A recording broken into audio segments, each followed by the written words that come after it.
Hello, everyone. Welcome to our weekly discussion series that's hosted by the Chaldean Cultural Center in collaboration with U of M Detroit Center, Unique Voices in Films, and CMN TV. I'm your host, Wiam Nemu. And today, our special guest is Rafat Mandwee. Hi, Rafat. So I met Hello. Rafat, I met him years ago at the Arab American National Museum. And then when we decided that we wanted to focus for July on the minorities of Iraq, I was Googling Mandaeans and his name came up in a very, very well written article that was published on Quora. I didn't make the connection though that who this person was, but I did have his contact information. I thought this is interesting. But then we ended up scheduling your brother, Nashat, whom I've also known for years. He couldn't make it, unfortunately, today. We would have loved to have him, but he had there was something with the schedule going on, and then we ended up having Rafat, which I am so pleased about because we reconnected about a couple of weeks ago when we visited the Arab American National Museum, and you were our docent. And you offered a wealth of interesting information, and we asked so many questions. So I hope we didn't tire you out by the end of the visit. So Rafat, we'll get to the history and the identity of the Mandaeans, but first, share with us your childhood. Were you born in Iraq? Were you born in Iraq? And if so, in what city? Yes, I was born in Iraq, in Kirkuk,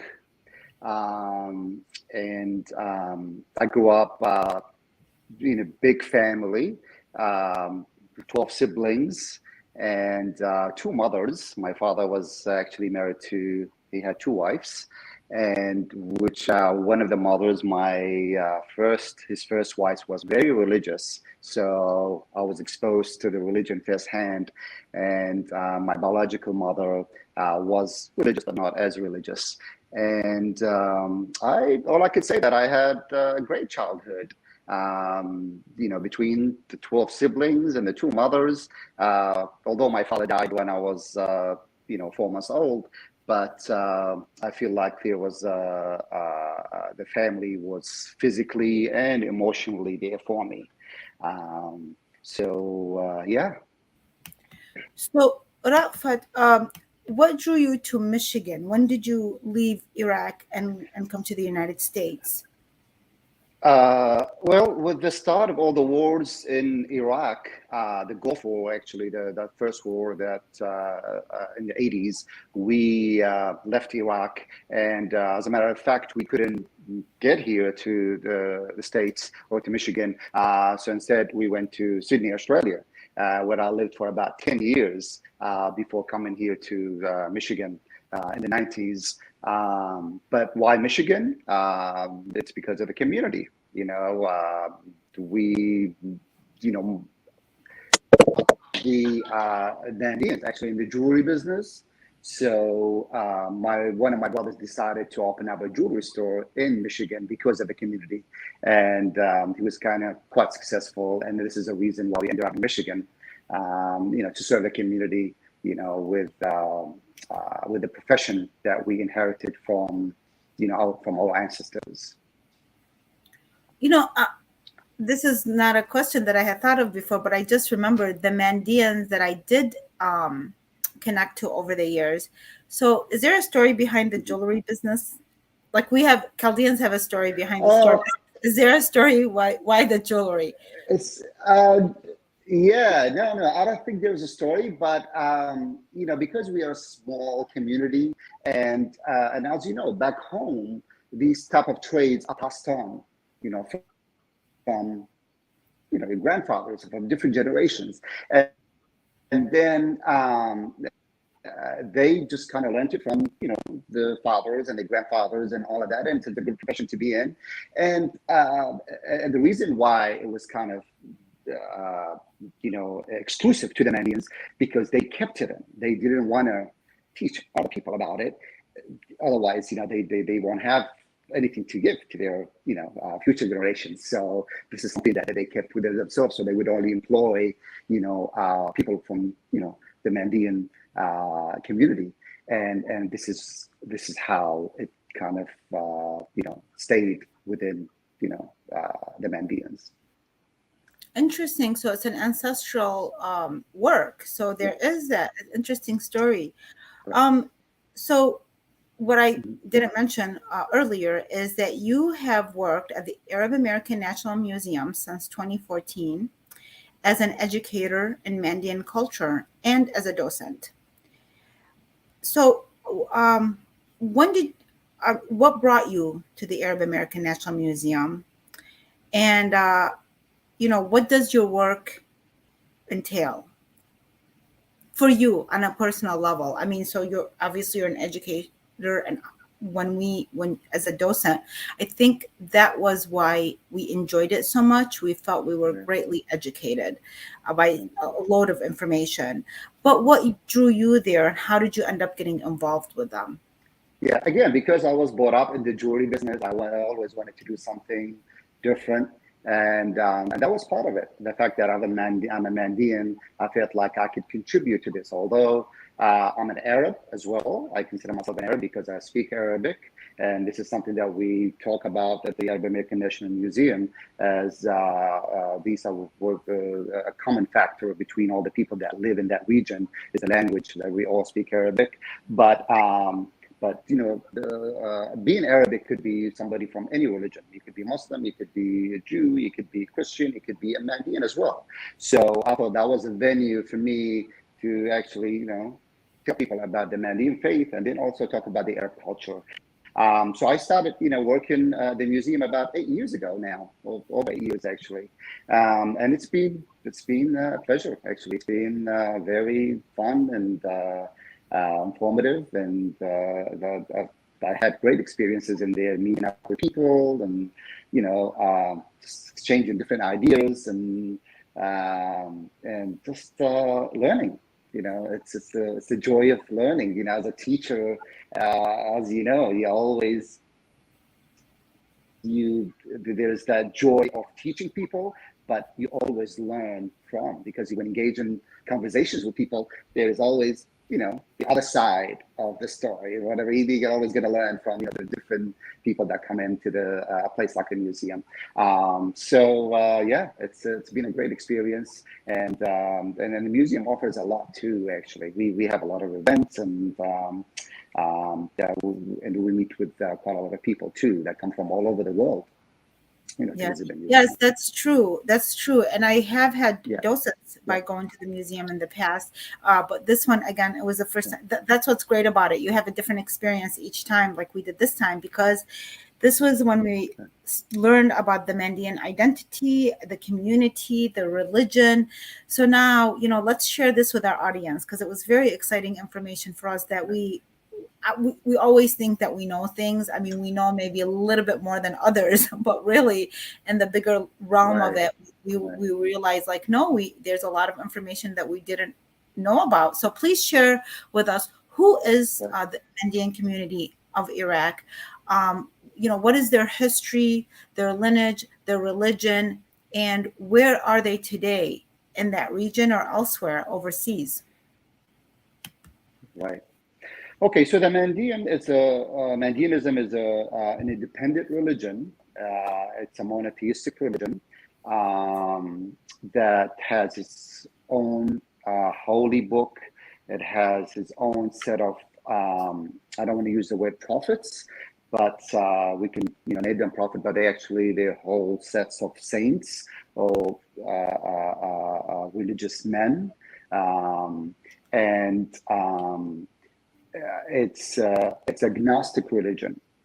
And I know the word Gnostic can be a little bit confusing. A lot of people do not really understand the concept of Gnosticism, but it is a movement that started back in the Hellenistic age, like around 300 BC.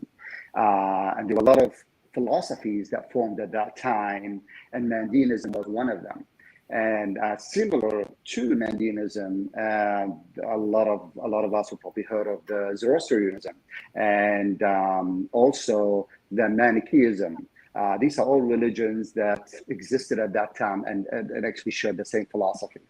And of course, there were,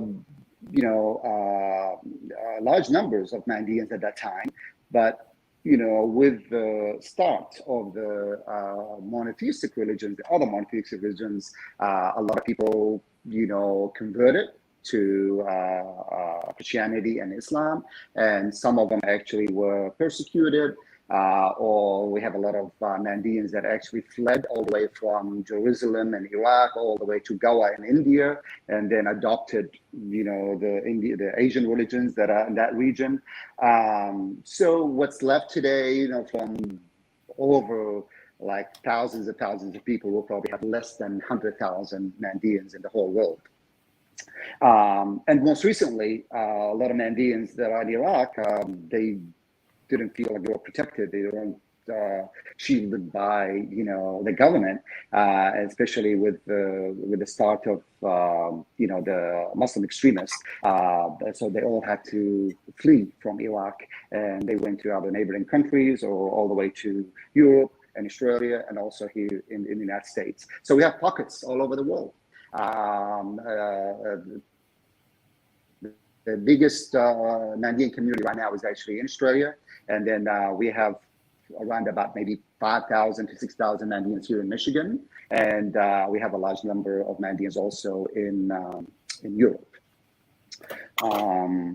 But in essence, Mandaeanism is it's a philosophy that is not missionary. So we believe that everybody was born a Mandaean, and you cannot really convert.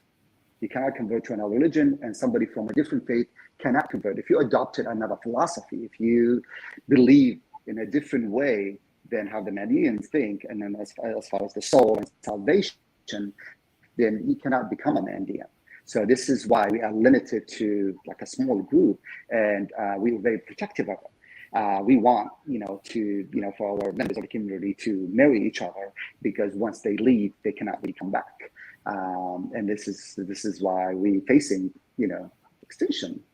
When you think about it, your Mandaeans are just kind of lower in numbers. But, as a philosophy, a lot of Mandaeans don't really think much of it, because they believe there's a better world out there. Once you leave this earth, then you can go in heavens, and then this is where you find a better life. So, you shared something with us at the museum that they believe in John the Baptist. Is that correct, or was that? Yes. So we believe, yes, we do believe in John the Baptist, not as a prophet, but in Mandaeanism, like I said, we don't have such thing as prophecy. The connection with the Mandaean, with God, it's direct. So we believe that the soul is in captivity.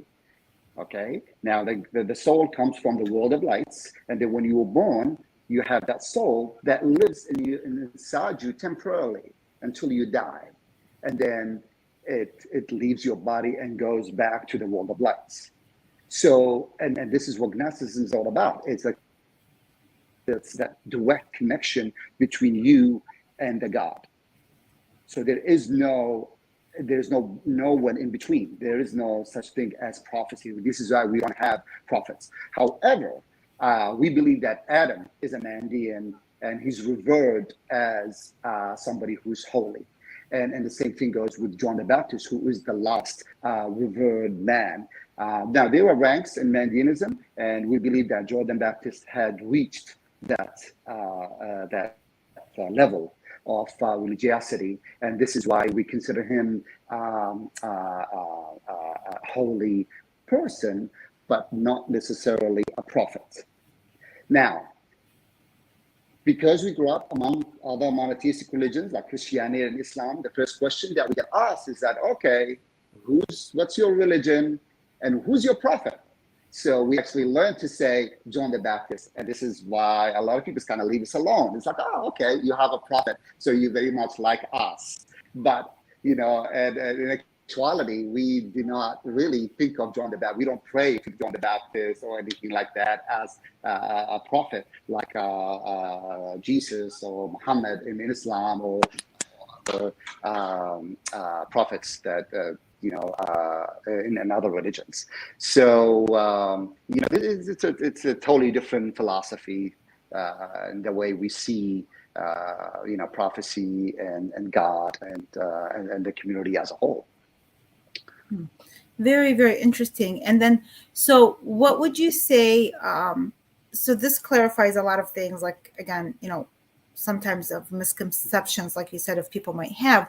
Well, is this the biggest misconception that you would say that people have is about how you guys, how the community believes religiously? What's the biggest misconception? Yes. I think that's one of them, is that they believe that we have one prophet just like the other religions. They believe that we have a holy book, which we do, which is the Kanz Rabba. But the Kanz Rabba, it's a religious book that was only compiled and put together maybe about 500 or 600 years ago. But originally, all the manuscripts, or everything that we know about Mandaeanism, were on clay tablets. Historians tell us that everything they found about Mandaeanism that goes back to about 100 BC, or even during like about 150 after Jesus was born.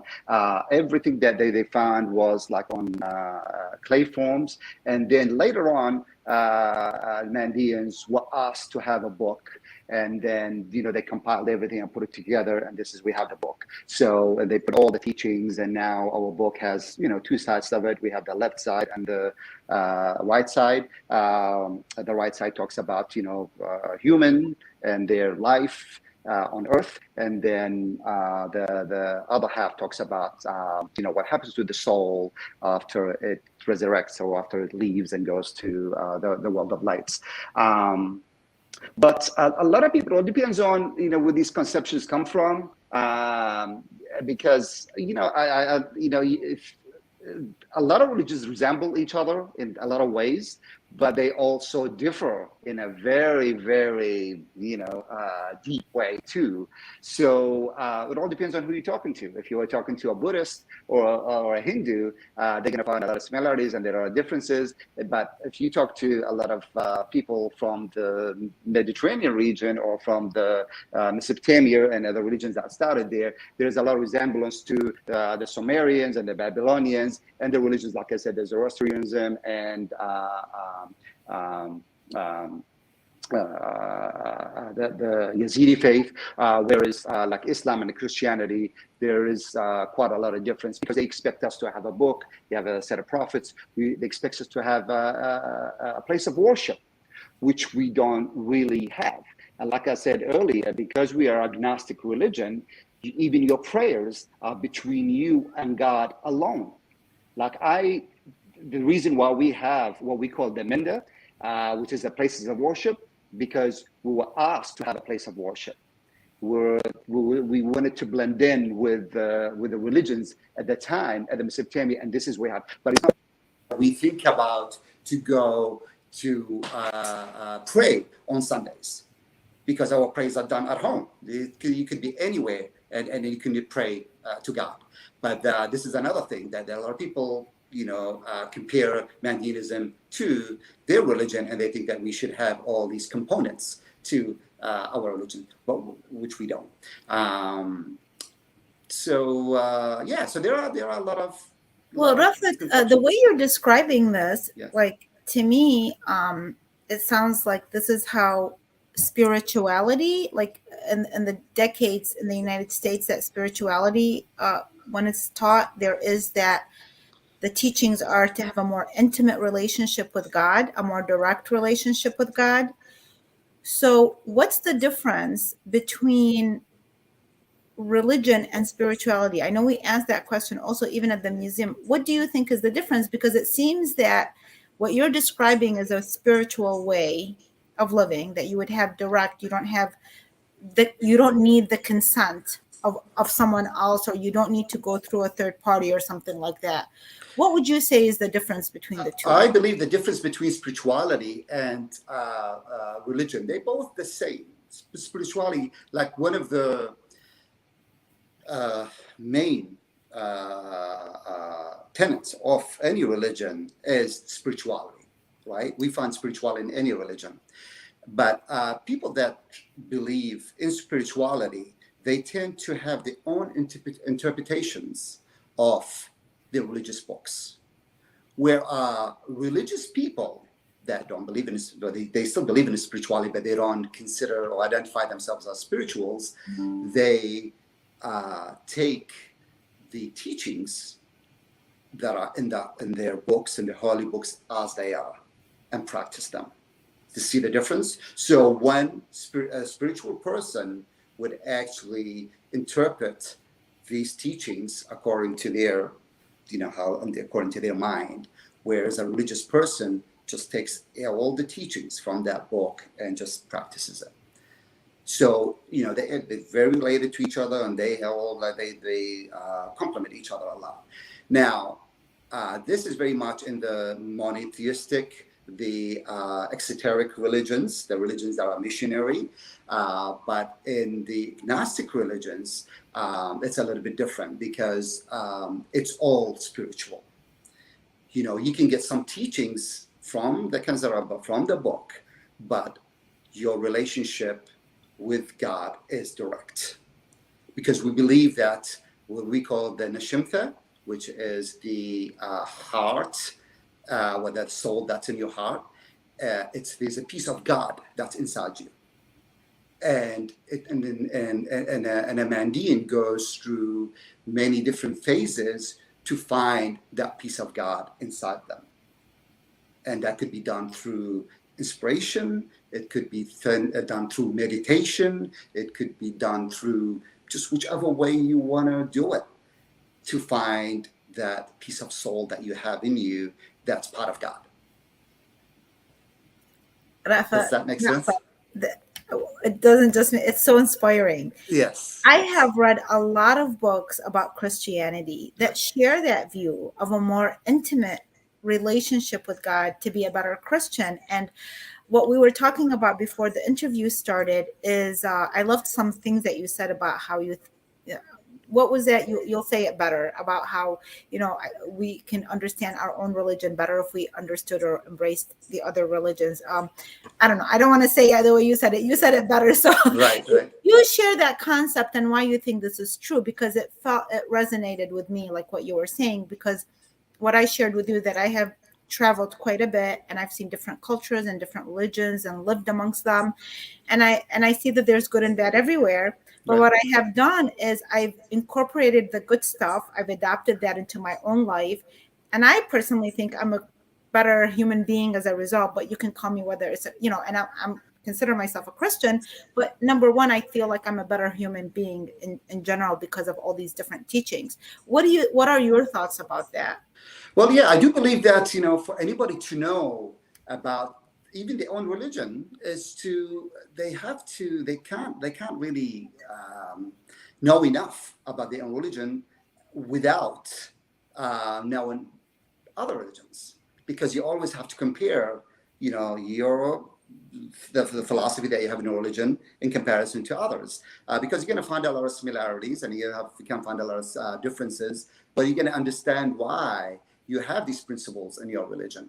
So what tends to happen with a lot of people, and it's unfortunate, and this is just how it is, that kids grow up in a household within one religion, and their parents think, okay, this is the right religion because this is what we know and this is what we used to, and they start teaching the kids, and the kids do not venture out to find out about other people's religions and try to compare it. So they think my religion is right, and the philosophy is right. So everything is based on these principles, and that's I think to me that is the biggest mistake, because in order for you to know about your own, you have to find out about other religions and then compare them, and then see where they all come from, and it's surprising how many of these religions, if they started around the same time, that they have similar, very, very, very similar principles. And this is why I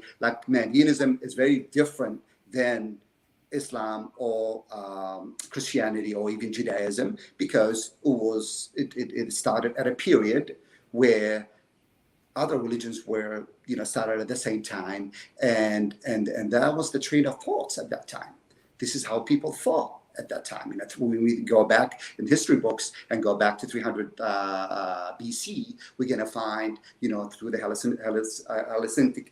Hellenistic age, is that, these people were, in confusion. They, prior to that, the religions that were in Babylon and the Sumerian religions, where they had the national gods, and they didn't want to get involved in that much. They wanted to, venture out into something different. And this is why the agnostic type of religions started. And then later on, when Christianity and Islam came about, they had a totally different philosophy about life and how religion should be. And even the concept of God is differs too from one period in history, to another.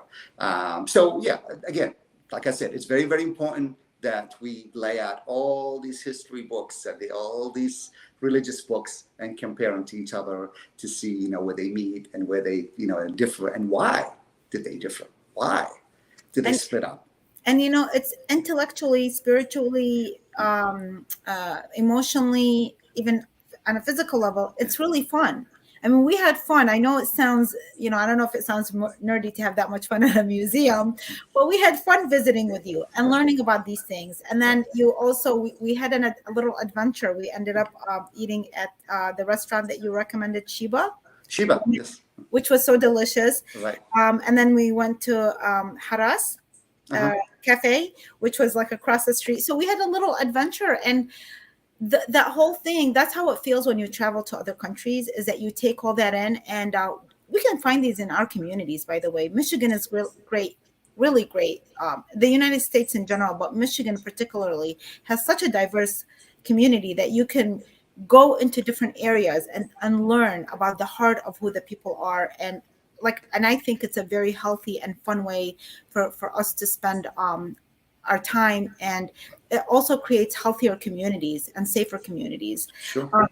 I would like to learn a little bit about an association that I wasn't aware of before. So you say that you're one of the main co-founders, or the main founders, I'm sorry, of the Mandaean Association of America in Detroit. Can you, we have a short time left, but I really would like to learn about that. When did it start? What is the purpose? And where is it at currently today, like in regards to what it does? Yes. So in short, when the Mandaeans immigrated to America, we wanted to kind of form a center. Again, we call it a Mandi, like a place of worship, but later on it became like a place where a lot of Mandaeans gather on Sundays to do the Sunday, prayers.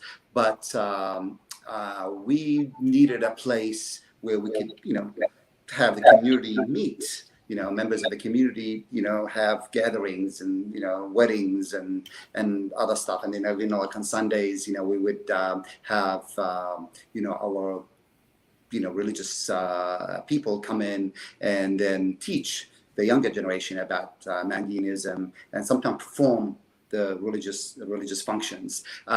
So we started that in 1995 in Detroit, and that was the first one. Now, prior to that, we did start one in Sydney, Australia, when we were there, and then and right now there are others that actually, and we have one in Massachusetts, and then we also have one in Europe as well. So the whole purpose of it is just to get the members of the community to get together, and then we want to keep them together. We want them to, for the boys and girls to meet each other and marry each other, right? Because that's the only way, for that religion to survive.